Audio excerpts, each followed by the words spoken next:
Bismillahirrahmanirrahim. Assalamualaikum warahmatullahi wabarakatuh. Alhamdulillah. Alhamdulillahi ala ni'matil iman wal islam. La halla wa la quwwata illa billah. Jemaah yang dimuliakan oleh Allah Subhanahu wa taala, kita bersyukur kepada Allah Subhanahu wa taala dengan mengucapkan alhamdulillahi rabbil alamin atas segala nikmat yang telah diberikan kepada kita berupa nikmat kesehatan, nikmat kesempatan, sehingga dengan nikmat-nikmat ini kita mendapatkan keridhaan Allah Subhanahu wa taala untuk bertemu dengan bulan suci Ramadan. Yang mana bulan suci Ramadan ini kita kenal terdiri dari 3 fase.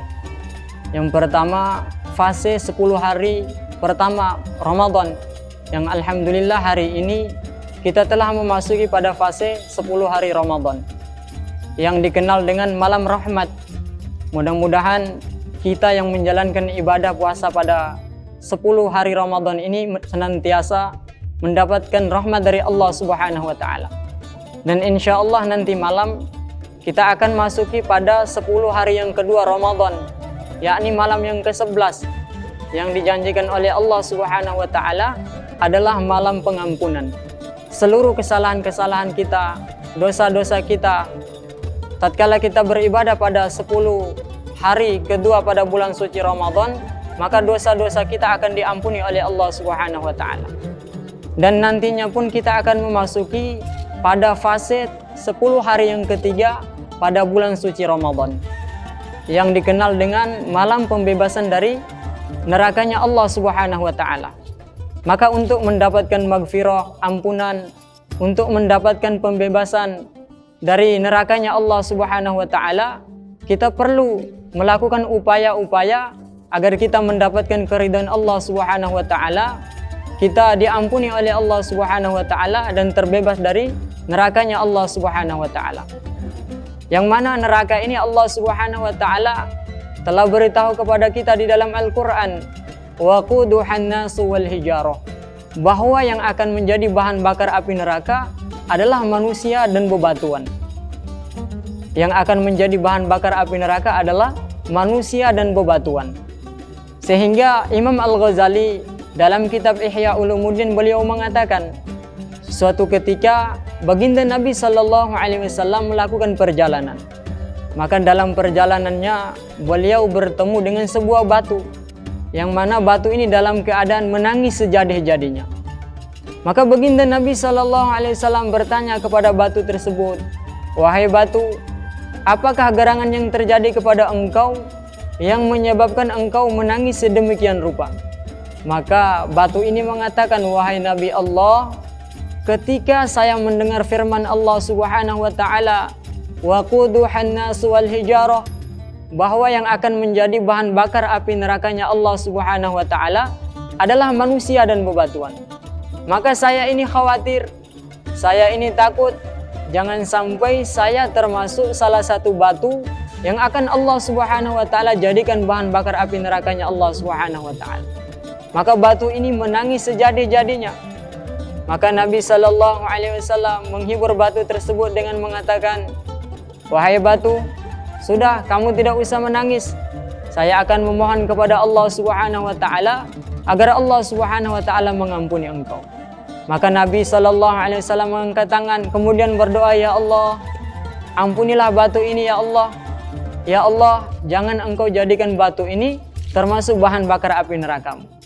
Maka dengan izin Allah Subhanahu wa taala, batu ini diampuni oleh Allah Subhanahu wa taala. Kemudian Nabi sallallahu alaihi wasallam melanjutkan perjalanan. Berjalan beberapa saat sampai di tempat yang sama, bertemu dengan batu yang sama dalam keadaan yang sama. Batu ini pun dalam keadaan menangis. Maka Nabi sallallahu alaihi wasallam kembali bertanya, "Wahai batu, bukankah Allah Subhanahu wa taala sudah mengampuni engkau dan engkau tidak termasuk bahan bakar api neraka?" Maka batu ini mengatakan, "Menangisnya saya yang pertama kali karena saya khawatir, takut jangan sampai saya dijadikan bahan bakar api neraka. Dan menangisnya saya yang kedua ini sebagai rasa syukur saya sebagai rasa terima kasih saya kepada Allah Subhanahu wa taala karena tidak dijadikan bahan bakar api nerakanya Allah Subhanahu wa taala. Jamaah yang mulia, maka kata para alim ulama, hendaknya di dalam diri-diri kita memiliki rasa takut sebagaimana batu tadi. Kita telah mendengar firman Allah bahwa yang menjadi bahan bakar api nerakanya Allah Subhanahu wa taala adalah manusia dan bebatuan. Maka ketika kita mendengar firman tersebut, kita sebagai orang yang beriman harus yakin dan menanamkan keyakinan yang sebenarnya bahwa benar yang akan menjadi bahan bakar api nerakanya Allah Subhanahu wa taala adalah manusia dan bebatuan. Maka agar diri kita ini selalu dan senantiasa mendapatkan keridhaan Allah Subhanahu wa taala dan kita tidak termasuk bahan bakar api nerakanya Allah Subhanahu wa taala, mari sama-sama kita berupaya untuk selalu dan senantiasa mencari keridhaan Allah Subhanahu wa taala. Allah Subhanahu wa taala janji di dalam hadis qudsi, "Inni la ajma'u fi ummati khaufaini." Bahwasanya Allah Subhanahu wa taala tidak akan pernah menyatukan dua rasa takut dan dua rasa aman kepada seorang hamba. Idza khaufani fid dunya amantu fil akhirah. Apabila hambaku ini selama hidup di dunia memiliki rasa takut kepada aku, maka kelak di akhirat nanti aku akan berikan kepadanya kehidupan, keamanan yang selama-lamanya.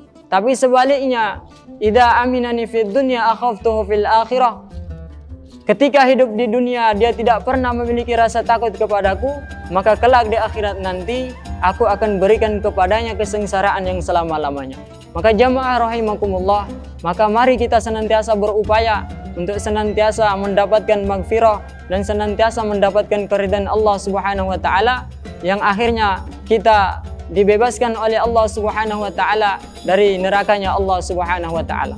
Sekian, mudah-mudahan apa yang kami sampaikan dapat kita amalkan dalam kehidupan kita sehari-hari dan bermanfaat untuk kita semua. Billahi fi sabilil haq fastabiqul khairat. Wassalamualaikum warahmatullahi wabarakatuh.